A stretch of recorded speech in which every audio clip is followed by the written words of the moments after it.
Hello, and welcome back to the Embody Me podcast. And we're doing the Conscious Code series covering all 64 human design gates, gene keys, as well as I Ching hexagrams. Today we're talking about gate 49, and I call it the revolutionary spirit.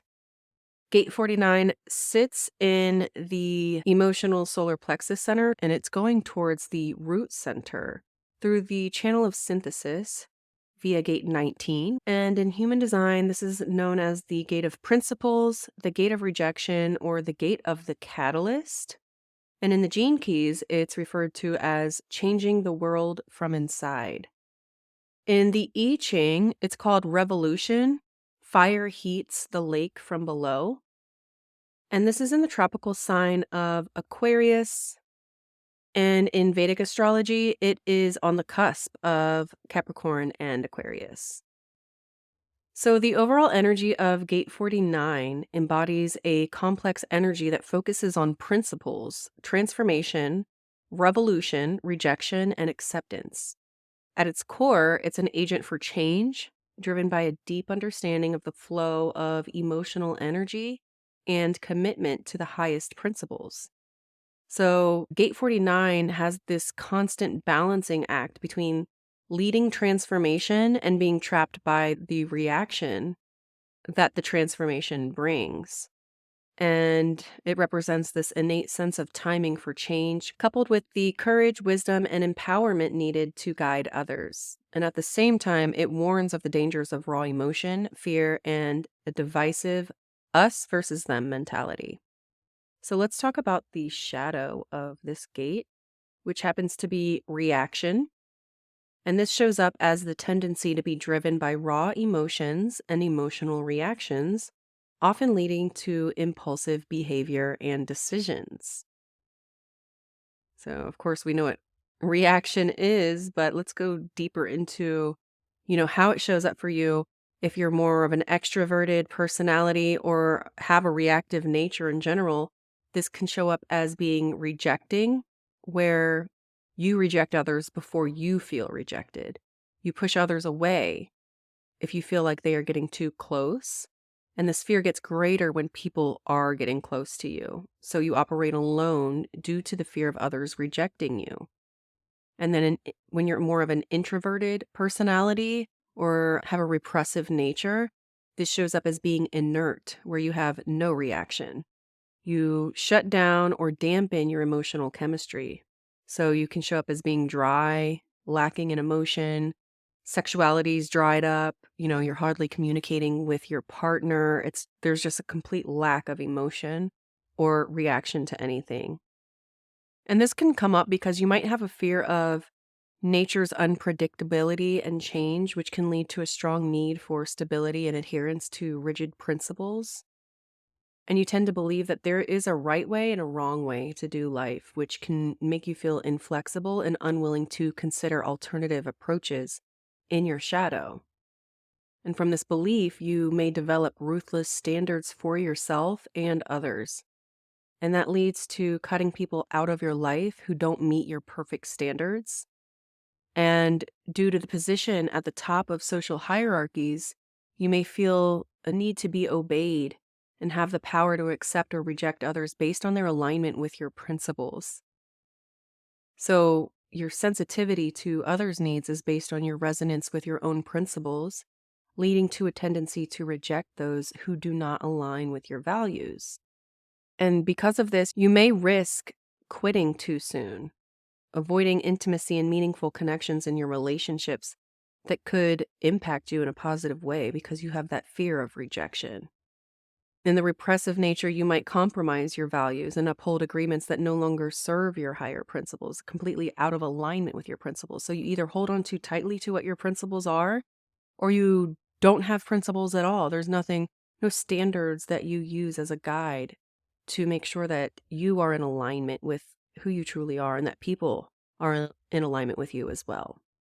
And, due to this fear of others rejecting you, that it can result in isolation and a tendency to operate alone. You may be a loner when you're stuck in the shadow of reaction.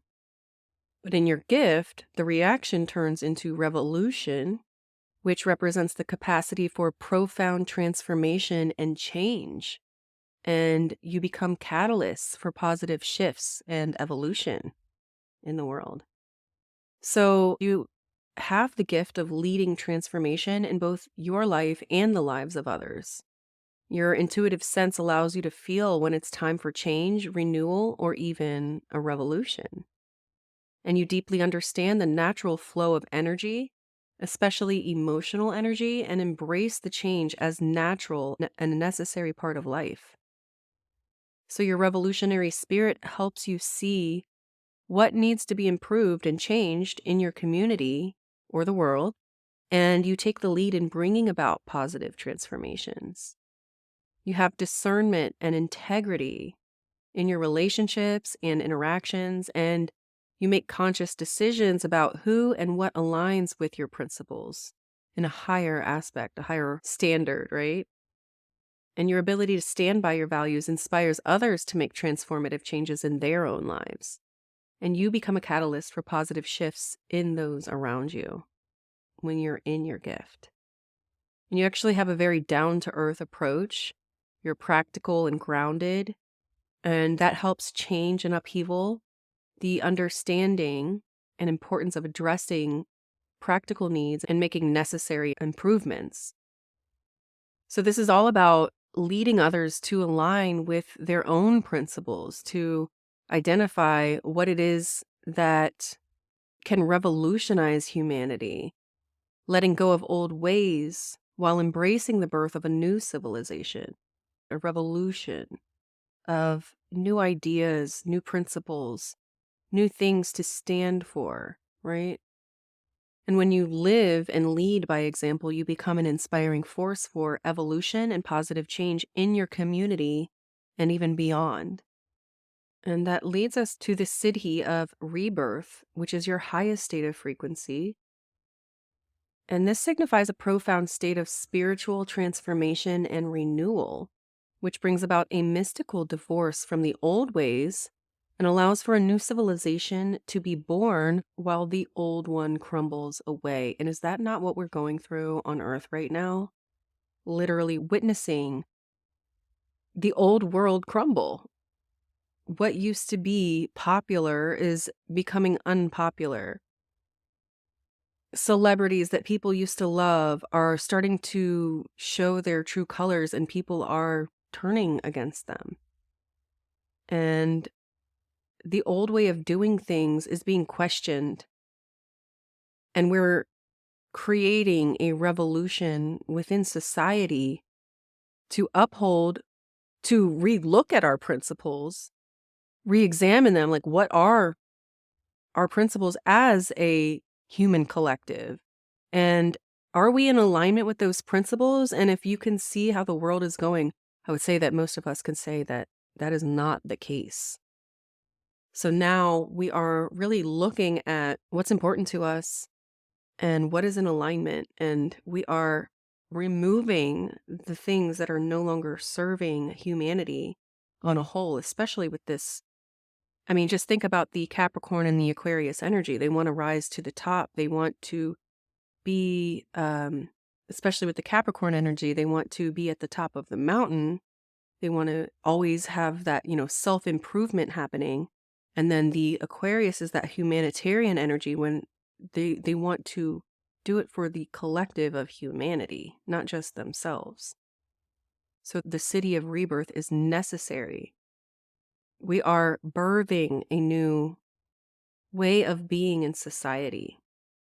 And if you think about the shadow, are we not all reactive when someone's principles are not in alignment with ours? I mean, just think about the polarity that's happening on the planet right now, whether it's political, related to gender, related to religion, race. There's so much separation going on right now.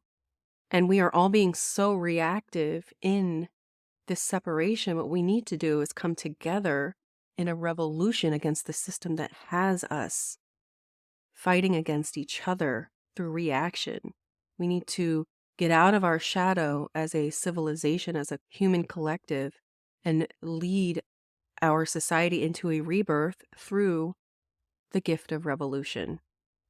So if you have this gate active in your chart, you can use this in your brand and business to be the beacon of principalities, principles, that core values that you stand firmly for, that not only benefit you, but benefit all of the people involved with you and your brand. And any of your future customers, they can see that you uphold these principles, and that's what actually draws people to your brand, because they also value the same things that you value. And because you stand so firm in your revolution and what you're fighting for and what you're here to rebirth or bring into the awareness of the human collective, you will attract those in alignment with you in your gift. So stand firmly on your core values. Identify what your principles are. And know that the people that are aligned with your principles and values will find you like a magnet, as long as you stand firm in those values. And here are some contemplative questions that you can ask yourself if you have this gate active. What do I need to let go of right now to create room for me to align with higher principles? What areas of my life require a revolution or a profound shift to bring about positive change? And what emotional patterns or reactions do I need to transcend to embrace emotional wisdom and resiliency? And here are some tips that you can use to further embrace the shadow of reaction and embody the gift of revolution and rebirth. Acknowledge and embrace your emotional sensitivity. Allow yourself to feel deeply without suppressing or reacting impulsively. Take time to process your emotions and understand their underlying messages. Let go of the need for perfection and rigidity in your principles. Understand that life is constantly changing and flexibility is key to adapting to new circumstances. And be open to adjusting your beliefs and approaches as needed. And lead with vision. Tap into your gift of leading revolutions through your principles. Use your vision and insight to inspire positive change and transformation in your own life and the lives of others. Be a role model for embracing growth and evolution. And isn't it funny that we are in the age of Aquarius, right? Or if we're not necessarily there yet, we're entering into that new age of Aquarius, or supposedly, Pluto is in Aquarius right now in the tropical realms. And I shouldn't say supposedly, it is in tropical astrology, but my whole point is that we are in the process of a revolution and a rebirth of humanity right now. And we have to learn through the shadow of reaction in order to get there, in order to grow and transcend the current reality that we're living as a society, as a whole human collective on this planet. And may this energy continue to carry us through the entire age of Aquarius as we let go of what is no longer aligned for us and revolutionize and evolve into higher principles, higher states of being. And I truly believe that that is where we are going as a human collective. So with that being said, this is such a powerful gate. I don't want to say beautiful, I would say powerful. And may we all tap into its energy this week. Not in the reactive shadow nature, and may we be aware of the shadow of reaction, but more so, let's stand firm on our principles and see who is in alignment with those, who we attract in alignment with what we truly value. And with that being said, I'll see you guys again when the sun transits into the next human design gate. Until then, take care and stay blessed.